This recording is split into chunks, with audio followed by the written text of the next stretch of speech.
Tere! Minu nimi on Triin Neeno. Täna räägin teile õiguskantsleri küsitluse tulemustest Põlva linna laste seas. Peale kooli kõige rohkem noored käivad sportimas või trennis. Väga tähtsal kohal on ka sõpradega väljas käimine. Linnanoorte vastustest tuli eriti tugevalt välja huvitegevus. Mainiti muusikakooli, keraamikaringi, rahvatantsu või näitlemist. Üks noor kirjeldas oma päeva nii. Pärast kooli käin ma muusikakoolis ja keraamika huviringis.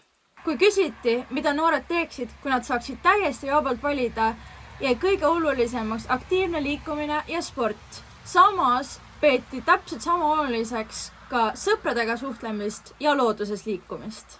Näiteks sooviti rohkem rattaga sõita, matkaradadel käia või oma sõpradega lihtsalt aega veeta. Huvitav on see, et Põlva linna noorte jaoks ei olnud peamine murekoht liigne koolikoormus. Kõige rohkem räägiti hoopis sellest, et vahest piiravad huvitegevusi perega seotud kohustused. Või hoopis see, et ei leita sobivat kohta, kus oma huvialaga tegeleda.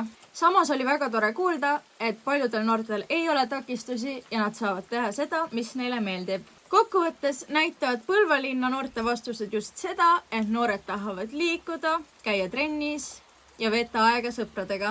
Põlva linna noored tahavad, et neil oleks olemas koht, kus nad saaksid tegeleda oma huvitegevustega, nad saaksid oma sõpradega kohtuda ja liikuda.